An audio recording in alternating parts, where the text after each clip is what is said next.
Hello friends welcome to my channel. Hello Priya. இன்னைக்கு வீடியோவில் நம்ம என்ன பார்க்க போகிறோம்னு பார்த்தீங்கன்னா, சூப்பரான மஷ்ரூம் பிரியாணி ஹோட்டல் ஸ்டைலில் அப்படியே டேஸ்ட்டுக்கு ஹோட்டலில் சாப்பிட்ற மாதிரியே இருக்குங்க. ஸோ அந்த அளவுக்கு சூப்பராக இருக்கும் இந்த பிரியாணி. வாங்க எப்படி செய்யறதுன்னு பார்த்துடலாம். இப்போ இது மாதிரி ஒரு அகலமான பேன் வச்சுக்கலாங்க. பேன் வச்சுட்டு ஒரு குழிக்கரண்டி எண்ணெய் விட்டுக்கலாம்.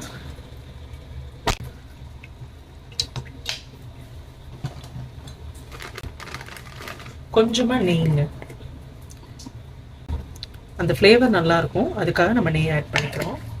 ஒரு 2 ஸ்பூன் அளவுக்கு நெய் சேர்த்தா போதும். இப்போ பாருங்க எண்ணெய் சூடாயிடுச்சு. இப்போ நான் ஒரு பட்டை, 4 கிராம்பு, 2 ஏலக்காய், 2 பிரிஞ்சி இலை எடுத்து வச்சிருக்கேன். அதை ஆட் பண்ணிக்கலாம். 3 பெரிய வெங்காயத்தை நீல வாக்கில் கட் பண்ணி ஆட் பண்ணிக்கலாம்.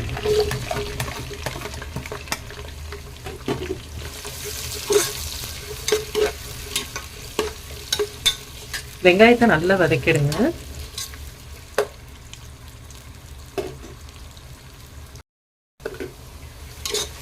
பாருங்க வெங்காயம் பாதி வதங்கிடுச்சு. இன்னும் கொஞ்சம் நேரம் வதங்கணுங்க. நல்லா வதக்கிட்டு இது வந்து நம்ம நல்லா பேஸ்ட் மாதிரி அந்த கிரேவி பண்ணிட்டு அதுக்கப்புறம் தான் மஷ்ரூம் போட போறோம். ஸோ வெங்காயத்தை நல்லா வதக்கிடலாம். மஷ்ரூம் பிரியாணி பார்த்தீங்கன்னா உங்களுக்கு வந்து மட்டன் பிரியாணி மாதிரி இருக்குங்க. டேஸ்ட்டு வேற லெவலில் இருக்கும் டேஸ்ட்டு. ஸோ நான் சொல்லிக் கொடுக்குற அதே ப்ரொசீஜரில் அதே மாதிரி குவான்டிட்டியில் மசாலாஸ் போட்டு நீங்கள் பண்ணீங்கன்னா ரொம்ப நல்லா இருக்கும் டேஸ்ட்டு. கண்டிப்பாக ட்ரை பண்ணி பாருங்கள்.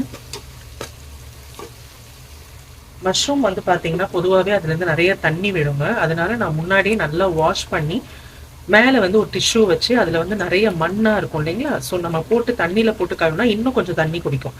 அதனால டிஷ்யூ வச்சு நான் நல்லா துடைச்சி ஒரு 1/4 இன்ச் இதில் நான் கட் பண்ணி வச்சுருக்கேன். இது பாருங்க இந்த மாதிரி திக்னஸில் கட் பண்ணி வச்சிருக்கேன். இது வந்து நல்லா அலம்பிட்டு தண்ணியிலே போட்டுறாதீங்க. இது ஆல்ரெடி தண்ணி விடும். ஸோ இன்னும் நிறைய தண்ணி குடிச்சிடும். ஸோ நீங்கள் அலம்பிட்டு ஒரு டிஷ்யூ வச்சு நல்லா மேலே ஃபுல்லாக தொடச்சிட்டு இந்த மாதிரி கட் பண்ணி வச்சுக்கோங்க. ஸோ இப்போ பாருங்க வெங்காயம் ஓரளவு வதங்கிடுச்சு. இப்போ நம்ம இஞ்சி பூண்டு பேஸ்ட் ஆட் பண்ணிக்கலாம். நான் வந்து ஒரு 2 ஸ்பூன் ஆட் பண்ணுறேங்க.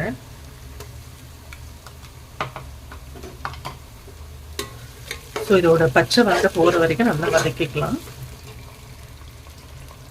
ஒரு 2 பச்சை மிளகாய் இதோடய நம்ம ஆட் பண்ணிடலாம்.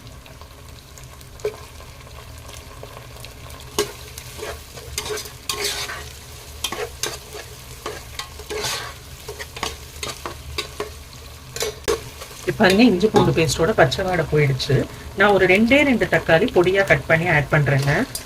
நீங்கள் அரைச்சி ஊற்றணுனாலும் ஊற்றிக்கலாம். இல்லை எனக்கு தக்காளி வேண்டாம்னு நினைக்கிறவங்க நீங்கள் லெமன் கூட புழிஞ்சு விட்டுக்கலாங்க புளிப்புக்கு.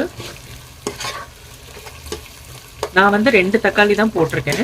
ஏன்னா நான் ஒரு அரை லெமன் வந்து நான் புழிஞ்சு விட போகிறேன். அதனால தக்காளி குவான்டிட்டி நான் கம்மி பண்ணியிருக்கேன்.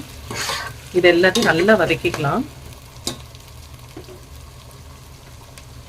இப்போ நம்ம வெங்காயம் தக்காளி வதங்கிறதுக்கு மட்டும் கொஞ்சமாக சால்ட் ஆட் பண்ணிக்கலாம். சரி பாருங்க இந்த மாதிரி நல்லா வதக்கிக்கணும்.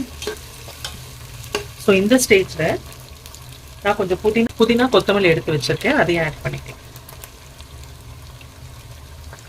இதையும் நல்லா வதக்கி விட்டுறலாம்.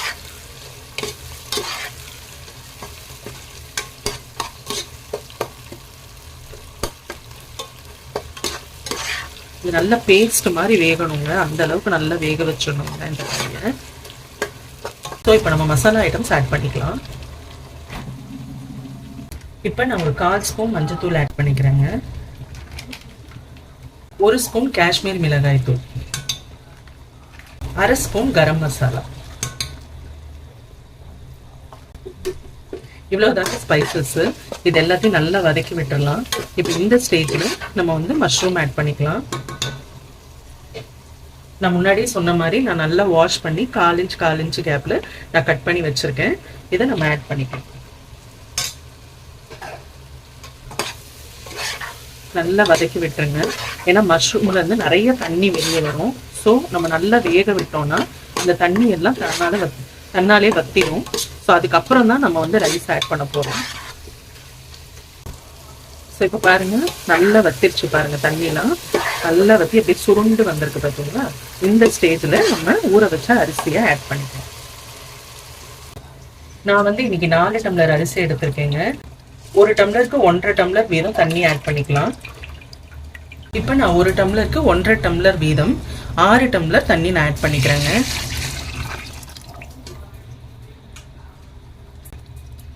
இப்போ நம்ம ரைஸுக்கு தேவையான சால்ட் ஆட் பண்ணிக்கலாங்க. நம்ம ஃபர்ஸ்ட் வெங்காயம் தக்காளி வதக்கிறதுக்கு தான் போட்டோம். இப்போ ரைஸுக்கு தேவையான சால்ட்டை நம்ம ஆட் பண்ணிக்கலாம். ஸோ இப்போ இதை நல்லா கலந்து விட்டுட்டு ஒரு மூடி போட்டு நம்ம அரிசி எல்லாம் நல்லா வெந்து மேலே வருங்க. அந்த ஸ்டேஜ் வரைக்கும் நம்ம நல்லா குக் பண்ணிக்கலாம்.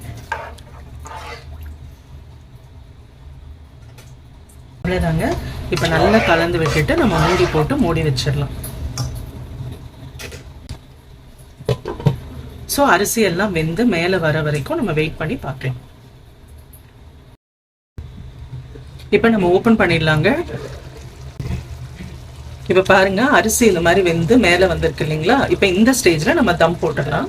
இப்போ இந்த மாதிரி ஒரு தோசைக்கல்லை நம்ம மீடியம் ஃப்ளேமில் வச்சிடணுங்க.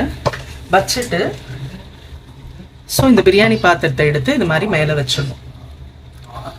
வச்சுட்டு அப்படியே மூடி போட்டு சிம்லையே ஒரு 10 மினிட்ஸ் அப்படியே வச்சிருங்க.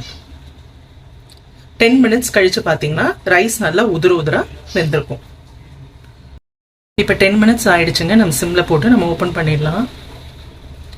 ஸோ இப்போ பாருங்க சூப்பராக தம் போட்டது நல்லா வெந்துருச்சு. ஸோ இந்த மாதிரி உதிர வரும். டேஸ்ட் ரொம்ப நல்லா இருக்குங்க. ஹோட்டலில் சாப்பிட்ற மாதிரியே இருக்கும். கண்டிப்பாக ட்ரை பண்ணி பாருங்க. ஸோ அவ்வளோதாங்க, சூப்பரான மஷ்ரூம் பிரியாணி ரெடி. நீங்களும் ட்ரை பண்ணிவிட்டு எப்படி இருந்ததுன்னு எனக்கு சொல்லுங்கள். பிடிச்சிருந்தா வீடியோக்கு ஒரு லைக் போடுங்க. இது வரைக்கும் சேனலை சப்ஸ்கிரைப் பண்ணாதவங்க சப்ஸ்கிரைப் பண்ணிடுங்க. Thank you friends.